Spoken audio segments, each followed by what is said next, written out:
이 시간 복음서를 통해 주신 하나님의 말씀은 마태복음 28장 1절부터 10절 말씀까지입니다. 마태복음 28장 1절부터 10절 말씀 받들어서 공독해 드리도록 하겠습니다. 안식일이 다 지나고 안식 후 첫날이 되는 새벽에 막달라 마리아와 다른 마리아가 무덤을 보려고 갔더니 큰 지진이 나며 주의 천사가 하늘로부터 내려와 돌을 굴러 내고 그 위에 앉았는데 그 형상이 공기 같고 그 옷은 눈같이 희건을 지키던 자들이 그를 무서워하여 떨며 죽은 사람과 같이 되었더라. 천사가 여자들에게 말하기를 너희는 무서워하지 말라. 십자가에 못 박히신 예수를 너희가 찾는 줄을 내가 아노라. 그가 여기 계시지 않고 그가 말씀하신 대로 살아나셨느니라. 와서 그가 누우셨던 곳을 보라. 또 빨리 가서 그 제자들에게 이르되 그가 죽은 자 가운데서 살아나셨고 너희보다 먼저 갈릴리로 가시나니 거기서 너희가 배우리라 하라. 보라 내가 너희에게 일렀느니라 하거늘 그 여자들이 무서움과 큰 기쁨으로 빨리 무덤을 떠나 제자들에게 알리려고 다름질할세. 예수께서 그들을 만나 이르시되 평안하냐 하시거늘 그들이 나가 그 발을 붙잡고 경배하니 예수께서 이르시되 무서워하지 말라. 가서 내 형제들에게 갈릴리로 가라 하라. 거기서 나를 보리라 하시니라. 아멘. 말씀에 대한 응답으로 같이 한번 아멘 합시다. 아멘. 아멘. 하나님의 말씀은 아멘입니다.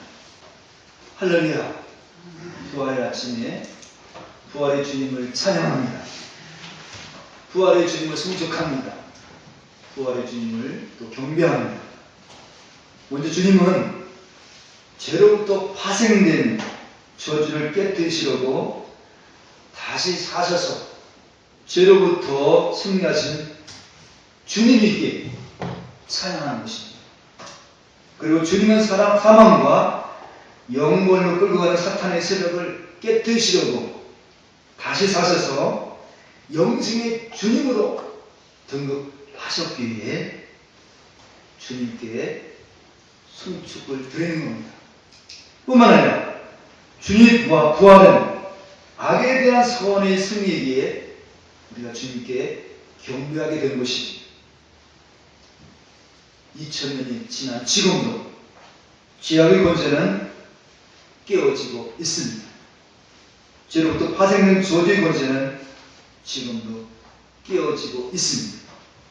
물론 사망과 영물로 끌고 가는 사탄의 세력도 깨어지고 있습니다. 앞으로도 복음이 증거된 곳에는 죄악의 권세, 사망의 권세, 저주의 권세가 박살나게 될 것입니다. 이렇게 되는 그건 무엇이겠습니까? 인간의 심리에서 되겠습니까? 인간의 제도에서 되겠습니까? 아닙니다. 인간으로서는 불가능합니다. 인간의 힘으로는 불가능하다는 것을 저는 신이라고 이해합니다. 인간의 머리로서는 도저히 이해가 할 수 없는 것입니다. 뭐가요? 부활. 오늘 하나님의 신비를 지금 말씀하고 있는 겁니다. 특별히 부활의 신비에 대해서 말씀하고 있는 겁니다. 부활은 신비입니다. 오직 죽음의 원세를 깨뜨리시려고 십자가에서 죽음을 껴안고 죽으셨다가 사흘 만에 부활하신 예수님의 능력을 신비라고 하는 것입니다. 오늘 성경은 한마디로 함축한다면 하나님의 신비에 대해서 증언하고 있는 것입니다. 그 하나님의 신비가 빈 무덤입니다. 빈 무덤이 역설적으로 보면 죽음 가운데 부활하신 주님을 보여주시는 말씀입니다. 빈 무덤이 말입니다. 모든 사람들은 다 무덤 속에 안장되어 있잖아요. 근데 예수님은 무덤이 비어있다는 것입니다. 비어있다는 것은 주님이 부활하셨다는 것을 역설적으로 증거하는 것입니다. 오늘 본문에 있는 말씀을 한번 살펴보도록 하겠습니다. 안식 후 첫날 새벽에 여자들이 준비한 향품을 가지고 무덤으로 갔습니다. 이때 땅이 흔들리는 큰 지진이 나는 동시에 주의 천사가 하늘로부터 내려왔습니다. 그 주의 천사는 돌을 굴러서 무덤문을 열었습니다. 그리고 살랑 옷을 입은 채로 예언자 앞에 다가섰습니다. 옆에 그 광경을 보인 로마 병사들은 무서워하며 떨며 죽은 사람같이 꼼짝도 하지 못하는 모습이 보입니다. 여자들 앞에 펼쳐져 있는 그 모습은 화들짝 놀라는 모습, 화들짝 놀라서 서로 두려워하면서 얼굴을 땅에 대니 천사가 말합니다. 무서워하지 말라. 십자가에 못 박힌 예수를 너희가 찾는 줄 내가 아노라. 그러나 그가 여기 계시지 않고 그가 말씀하신 대로 살아나셨느니라. 와서 그가 누우셨던 것을 보라. 이제 빨리 가서 그의 제자들에게 알리라. 예수님 죽은 자 가운데서 살아나셨느니라. 그 너희보다 먼저 갈리로 가시나니 거기서 너희가 배우리라 하라. 그 여자들이 무서움과 큰 기쁨으로 빨리 무덤을 떠나 제자들에게 알리려고 다람쥐하고 있었던 모습이 오늘 말씀의 내용입니다. 그때 부활하신 예수님께서 그들을 만나 말씀하십니다. 평안하지? 평안을 인사합니다. 평안의 인사합니다. 평안으로 다가오십니다. 이에 그 여자들이 예수님의 발을 붙잡고 경배합니다. 예수님께서 말씀하십니다. 이 예수님은 부활하신 예수님이십니다. 부활하신 예수님은 무서워하지 말라. 가서 내 형제들에게 갈릴리로 가라 하라. 거기서 나를 보이라 라고 말씀하십니다. 오늘 이 부활의 말씀의 내용인데요. 11제들이 다시 말하면 이 부활을 목격한 다시 말하면 예수님과 함께 살았던 사도들이 그 부활을 믿었을까요? 사도들은 그 여자들이 황급히 전하는 부활 소식을 믿지 않았습니다. 왜 그럴까요? 예수님이 능력과 권위를 받지만은 제자들에게는 고정관념이 있었습니다. 고정관념이 뭐냐면 죽으면 끝인데 뭐 이런 고정관념 말입니다.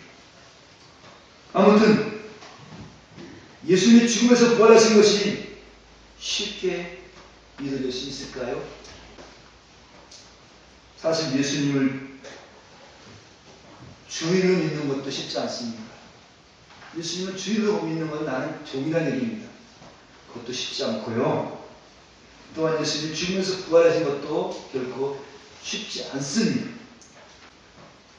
죽음이 끝이라는 마음속에 꿋꿋하게 돌처럼 갖고 있는 생각 때문에 말입니다. 인간 끝이라고 하는 것은 많은 사람들이 가지고 있는 것입니다. 고정관념인 것입니다. 이런 이유로 예수님이 죽음에서 부활하신 것이 믿어지는 것이 쉽지 않은 것입니다. 그러게 주님은 신의 몸을 입고 승천하시기까지 500여 성도들에게, 사람들에게 나타나셨습니다. 오늘 본문에 있는 말씀과 500여 형제들에게 나타나신 사건은 예수님이 이 역사상에 실제 나타나셨다는 것을 지금 보여주고 있는 말씀인 것입니다. 오늘 우리에게 주신 말씀은 예수님이 죽음에서 부활한 사건을 아주 생생하게 보여주는 말씀인 것입니다. 그럼에도 불구하고 많은 사람들이 부활하신 예수님을 믿었을까요? 믿지 못했습니다. 성도 여러분, 예수님 죽은 자 가운데 3일 만에 살아나셨습니다 라고 수없이 암송하고 되뇌이고 그럴지라도 예수님이 죽음에서 부활하신 것이 믿어질까요? 암송하고 또 읽고 또 묵상하고 죽음에서 부활하신 예수님이 믿어질까요? 안 믿어진 것입니다. 예수님 죽은 자 가운데서 다시 사셔서 온 인류 구원하시기 위해서 부활하셨다라고 그렇게 교회에서 믿습니까? 라고 외쳐도요. 그러면 아멘 합니다. 네, 아멘 한다고 아멘으로 화답한다고 예수님 죽은 자 가운데 부활하신 이 사실이 믿어질까요? 안 믿어집니다. 어찌보면 안 믿어지는 것이 당연한지도 모르겠습니다. 죽었다가 다시 살아나서 승천하신 사람들은 한 번도 본 사람이 없기 때문에 그렇습니다. 물론 성경에 나사로가 죽은 지 나흘 만에 다시 살아난 사건이 있습니다. 그렇지만 나사로는 어떻습니까? 다시 소생되었지만 다시 죽었습니다. 죽었다가 살아나신 사람 이야기를 여러분 우리 주변에서 들어본 적이 있습니까? 없지요? 이런 고정관념이 있기에 예수님이 부활하셨다는 것이 믿어지는 것이 불가능합니다. 정말 믿어지는 것이 기적입니다. 예수님이 죽음에서 부활하신 것이 믿어지는 것이 기적입니다. 맞습니다. 인간의 방법으로 예수님이 다시 사심을 믿는 방법은 없습니다. 인간의 방법으로 죽음에서 부활하신 예수님 믿는 것은 없습니다. 예수님이 다시 사셨다는 부활을 믿게 하는 것도 불가능합니다. 인간은 수많은 세월이 흘러 과학이 발달되어 과거의 인간을 다 이제는 인간의 괴럼지도 인간의 우리 몸속에 있는 세포가 어떻게 구성되는가를 다 이제 인간의 과학으로 다 알아냈습니다. 그 괴럼지를 통해서 더 건강한 모습으로 또 좀 더 오래 살 수 있는 길을 과학이 만들어냈습니다. 그런가 할지라도 우리 자신들이 죽음을 이기고 다시 사신 예수님을 주님으로 믿을 수 있을까요? 믿을 수 없습니다. 안 믿어지는 것이 당연합니다. 하지만 안 믿어지는 상황 속에서도 믿어진 사람들이 계속 있다 보니 실제로 있습니다. 안 믿어지는데 실제 예수님이 부활을 믿고 사는 사람도 있습니다. 그래서 부활 때문에 나중에 말씀드렸지만 그 부활을 믿기 때문에 다시 주님이 가신 십자가의 길을 주님이 가신 신의 길을 가는 사람들이 있습니다. 이것은 부활이 믿어지는 것입니다. 누가 했을까요? 보이지 않지만 교회를 교회되게 하고 예수님을 구주를 믿게 하는 진리 영혼 되시는 성령님께서 하시는 일입니다. 성령님께서 하시는 일입니다. 그렇습니다. 부활을 믿어지게 하는 것은 전적인 성령의 인도하심입니다. 성령 인도하심으로 부활의 주님이 믿어지는 사람들은 가난해도 병든 자를 섬기러 오신 예수님을 주로 고백합니다. 비록 가난하지만은 가난한 자를 부욕해러 오신 예수님을 주님으로 그렇게 고백하고 어려운 상황에서도 주님을 부인하지 않고 신앙을 살게 되어집니다. 그리고 섬기러 오시고 우리 죄를 대속하러 오신 예수님을 하나님이라고 믿게 되는 것입니다. 또 세 가지가 돈을 따라가라고 돈을 따라가도 이게 아닌데 하며 나의 주인은 예수님이라고 고백하며 예수님께로 돌아오는 사람들을 발생시킵니다. 누가요? 성령님께서. 우리는 세상 유혹에 빠져서 자기 명예, 자기 이름을 포기하지 못해 자기 것 챙기려고 정신없이 살기도 합니다. 누가요? 은혜 받은 우리들이 말입니다. 근데 어느 순간에 이것 아닌데 하며 부활의 주님께 돌아서게 하는가? 성령께서요. 그러면서 나의 믿음의 대상은 돈도 아니고 사람도 아니고 명예도 아니다라고 고백하며 주님의 은혜를 갈망하고 사는 사람들을 성령께서 계속적으로 이어가게 하십니다. 물론 하나님은 사람들에게 죽음에서 예수 주님을 믿으려는 마음을 일으켜서 주님 마음을 일으키시면 누굽니까? 성령께서 하십니다. 주님 마음을 의지하고 싶은 마음들 일으켜서 어떤 일을 하냐면 주님과의 깊은 만남을 소망하게 합니다. 주님께서 우리 마음들을 자꾸 주님을 바라보게 하면서 주님과 깊은 만남을 소망하게 합니다. 따라서 기도하며 말씀을 사모하며 주님과의 사귐을 우선적으로 선택하게 합니다. 기도와 말씀의 생활을 자꾸 갈망하게 합니다. 잘 안 되지 않나요? 물론 이런 사람들도 돈 좋아합니다. 부귀 좋아합니다. 명예 좋아합니다. 단지 성령께서 이끌려 돈 좋아하고 부귀도 좋아하고 그냥 좋아하는 것이 예수님은 십자가에 못 박혀 죽였다는 것이 죄라는 것을 알게 합니다. 그리고 이런 죄 때문에 예수님이 십자가에 죽었다고 연결시킵니다. 그러면서 이 과정 중에 예수님 십자가의 희생으로 인해서 통회하는 사람들이 하나 됩니다. 통회하게 됩니다. 통회. 시편 말씀이면 하나님 성한 심령으로 통회하는 자를 멸시치 않는다는 말씀이 있습니다. 통회하는 자가 하나님은 멸시치 않고 가까이 다가오셔서 우리를 용서하시고 세상을 이길 수 있는 힘과 능력을 주시는 것입니다. 물론 위로까지 주시죠. 근데 반대로 제가 안 보이면 어떻겠습니까? 말씀을 읽어도 예배 들어도 제가 안 보이면 누가 보입니까? 내가 보입니다. 내가. 자동적으로 내가 보이고 자기 의가 나옵니다. 자기가 똑똑하고 능력 있음을 과시하게 됩니다. 그러면 예수님의 십자가의 희생을 인정하지 못합니다. 나 때문에 예수님 죽었다는 애통함이 없습니다. 나 때문에 죽었다는 예수님, 내가 애통함이 없으면 예수님 우리를 멀리 하는 겁니다. 저희가 애통함이 있으면 주님은 멸시지 않고 가까이 오신 겁니다. 하나님 가까이 오실 때 우리는 은혜 받는 것입니다. 택한 사람들은 성령의 인도로 지극히 작은 것까지도 커 보이는 겁니다. 그래서 이것 때문에 예수님 죽었다라고 애통하는 것입니다. 이 말씀을 따라 통행하는 사람들에게 주님은 제사 주시는 것으로 의뢰해 주십니다.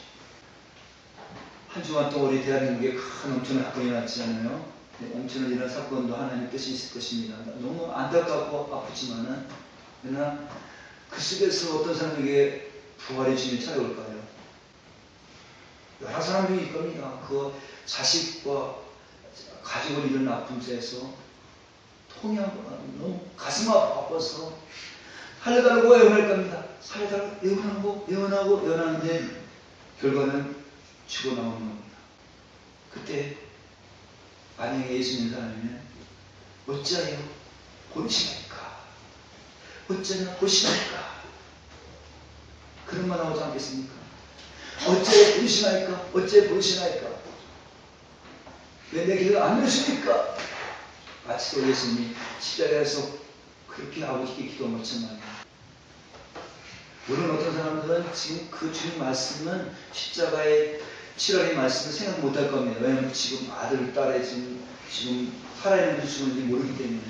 그러나 하나님은 택한 백성들에게 고난을 주십니다. 지난 한 달 동안 많은 교회들은 고난을 생각하면서 금식합시다. 또 한번 절제합시다. 좋은 기업품 우리 먹지 않고 한번 살아봅시다라고 이렇게 할 겁니다. 그런 것 가지고는 주님의 고난에 동참할 수가 없습니다. 우리는 그렇게 해놓고 뭐냐면 나 조금 금식했으니까 나 예뻐해 주세요. 나 금식했으니까 근데 주님은, 부활의 주님은 나타나게 해서 성령께서 한 주간 동안 삶 현장 속에 나는 고난받지 않으려고 하는데 고난받게 합니다. 아파게 합니다. 아파게 하는 것은 어떤 아까도 얘기했지만 자식 때문에, 우리 빠진 자식 때문에 아파. 통이 아프고 원망도 할 겁니다. 왜냐하면 왜 안 들어주니까. 나중에 그런 사람들이 나중에 내가 이렇게 한 거 하지. 나는 아무 잘못도 없는 내 아들을 죽였다. 라고 하는 그때가, 만약 오늘 여기에 있는 사람 중에서 상관없이, 내 의도 상관없이 한 주간 동안 무시당하고 멸시당하고서 대들고 싸우고 싶었는데 예수님 때문에 참으려고 애를 쓰고 아파하고 아파할 사람도 있을 것입니다. 그런 사람들 오늘 부활의 주님은 지나치지 않을 것입니다. 내가 오늘 하나님 이렇게 금식했습니다. 이렇게 절제했습니다. 이렇게 내가 예수님 군에 동참하려고 가난을 나눠줬습니다. 라고 한 거, 이거 말고요. 주님, 우리 삶 현장 속에 부활의 주님을 나타나기 위해서 우리 속에 고통을 당하게 하고 아픔을 당하게 하고 시험을 당하게 해서, 그리고 또한 나는 편하게 살고 싶었는데 희생하게 하고, 그래서 희생하는 아픔만 무거움만 가져온 사람에게 우리는 내 편하기 위해서 내 육을 채우기 위해서 실수해서 오는 그런 죄 말고요. 나는 편히 살고 싶었는데 주님이 나를 이끌어서 정말 고난을 이끌어 고난 현장으로 가게 해서, 왜 이렇게 고난 현장에 가겠습니까? 라고 하는 그 모습 속에 분명 하나님의 뜻이 있을 것입니다. 부활의 주님 오게 될 것입니다. 그 부활의 주님 우리에게 의로로 다가올 것입니다. 이 의로가 지치고 힘든 삶 속에서도 큰 힘이 되게 합니다. 천국을 소망하게 합니다. 날마다 우리를 속이는 환경이 다가올지라도 말입니다. 성도 여러분, 죄와 죽음에서 다시 산 주님은 지금도 우리와 함께 하십니다. 있습니까? 지금도 우리와 함께 하십니다. 지금 우리와 함께 하신 하나님은 제사 주셨던, 죄 용서 주셨다는 기쁨을 주십니다. 평강을 주십니다. 그리고 예수님은 나의 삶의 주인이라고 고백하게 합니다. 그러면서 그 주님의 음성을 귀 기울이며 살게 합니다. 그 주님께서 말씀에 따라서 사랑하며 섬기며 용서하며 감사하며 살아가게 합니다. 물론 막상 생활 중에 절제하고 살려고 하지만 사랑하고 섬기고 용서가 잘 안 됩니다. 그렇죠? 그래서 우리 자신을 실망할 때 있습니다. 그럼에도 불구하고 원하시는 사랑을 못 받으시는 자비하신 주님은 성령을 끊임없이 보내셔서 용서하심으로 사랑을 확증시켜 주십니다. 주님 함께 하시는 확증받은 사람들을 통해 죄와 사망에 물려있는 사람들에게 부활 소식을 전하게 됩니다. 부활 소식이 뭘까요? 부활을 신앙하는 사람들은 다시 어떻게 할까요? 부활과 십자가는 동전의 양면입니다. 부활을 경험한 사람들은 다시 이웃을 사랑하는 모습으로 가는 겁니다. 사랑이 뭘까요? 이웃을 배려하고 존중하며 사는 것입니다. 지금도 부활하신 주님이 이 땅을 주님 말씀으로 인도하고 있음을 나타내시려고 성령께서 우리들을 찾아오십니다. 성령이 뭐 할까요? 다른 것 아닙니다. 하나님의 사랑과 주님의 영광을 나타내시려고 성령이 역사하셔서 부활의 주님을 우리를 인도하신다고 하는 것입니다.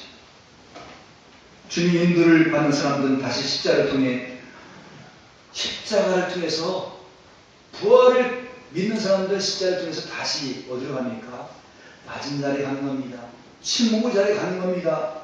섬기는 자리, 용서의 자리 가는 겁니다. 고난이 따르지만 말입니다. 고난의 자리, 침묵 자리는 신의 길입니다. 신의 길을 가는 겁니다. 이런 과정 중에 고통이 있지만 주님이 이루시되 사랑과 감사와 평강이 퍼져나게 될 것입니다. 이것이 주님의 향기입니다. 부활의 주님 함께하는 사람들은 가는 사람에게 떠보려고 하는 것이 아니고 묵묵히 순간순간 주님 주시는 은혜에 따라 하루하루 사는 것입니다. 별나게 사는 것이 아닙니다. 별나게 내가 무엇이 되겠다고 큰 비전을 품는 것도 아닙니다. 물론 이 말은 젊은 사람들에게는 쉽게 도움이 될 말이 아닙니다. 그러나 나중에 알게 될 것입니다. 바울이 어떻습니까? 바울이 젊었을 때는 신과 수단과 방법을 다 동원해서 율법을 배웠고 좋은 직장도 좋은 직위도 얻었고 돈을 이용해서 로마 시민권을 갖고 많은 것을 얻었습니다. 부활의 주님 만남부터 모든 것이 분투처럼 다 풀렸습니다. 그러기 별나게 내가 무엇이 되고자 하는 것도 그것도 신앙의 무엇이 아니고 큰 비전을 품었다고 해서 그것도 내가 되게 해준 것도 아닙니다. 아무튼 인생의 모든 것을 주관하시는 하나님을 신뢰하면 살면 이보다 더 안정적인 것이 있겠습니까? 그 하나님 모든 것을 주관하시는 하나님을 신뢰하고 살면 이것보다 더 안정적인 것이 있겠습니까? 없잖아요. 그렇게 성령 충만한 사람은 지금 하나님 무엇을 원하는지를 물어보고 거기에 관심 갖고 사는 겁니다. 그리고 주님께서 주시는 은혜와 사랑에 감격하면서 그 사랑을 이웃에게 전하는 것입니다. 이웃에게 뭘 전할까요? 교회 나오라고 물어줬습니다.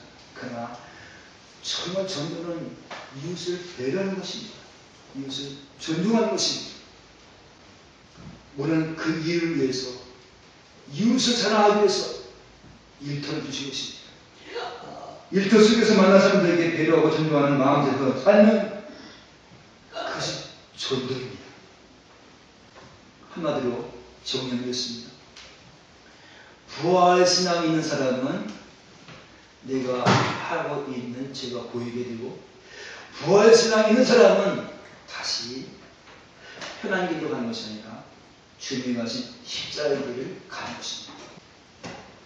그러면 희한하게도 신스럽게도 부활의 주님, 능력의 주님이 다가오셔서 우리를 넉넉하게 하고 범사에 감사하게 하고 기뻐하게 하고 영생으로 우리를 인도하십니다.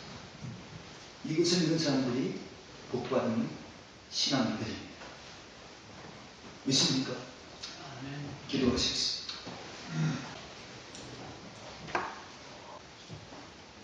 하나님 아버지 감사합니다. 하나님의 아들이 이 땅에 오셔서 죽은 것을 깨뜨리시고 죄악 권세를 깨뜨리시고 악의 권세를 깨뜨리시고 부활하셔서 우리의 큰 기쁨과 영생 소망을 주시니 감사합니다. 그 부활의 진리가 성령으로 믿어지게 하셔서 감사합니다. 주님 오늘 부활의 진리를 믿는 사람들에게는 날마다 거룩한 주님이 다가오심으로도 내가 살려고 하고 내 의를 하려고 했던 죄가 보이고 이것 때문에 주님이 죽었다고 하는 것이 보여지면서 십자의 사랑을 알게 되시며 부활의 신앙 있는 사람에게 다시 주님이 걸어가셨던 신의 길, 고난의 길, 순간순간 주님의 의로 속에 또 주님이 예배하신 생명의 멸류관을 기대하며 오늘도 살게 될 줄 믿습니다. 부활의 감격 속에 모든 슬픔과 시련들, 모든 항시는 마음들이 치료되고 회복되고 다시 부활의 감격 속에 세상으로 나갈 수 있도록 은혜를 부어 주시옵소서. 이 모든 말씀 주 예수 그리스도 이름으로 간절히 감사하며 기도합나이다. 아멘. 이제는 죽음의 권세를 깨뜨리시고 부활하셔서 영원한 소망과 생명을 주신 우리 주 예수 그리스도의 은혜와 어째 나를 버리십니까? 라고 이마들 소리를 듣지 않으시고 예면하시면서 우리를 양자 삼으시는 아버지의 사랑하심과 성령께서 역사하셔서 부활의 이 소식을, 부활의 진리를 믿게 하셔서 기쁨과 감격으로 다시 세상을 내려가서 남을 배려하고 존경하고 살겠다고 고백하며 나가는 주에서는 신령 위에, 가정 위에, 교회 위에, 민족 위에 영원히 함께 하시기를 축원하옵나이다. 아멘.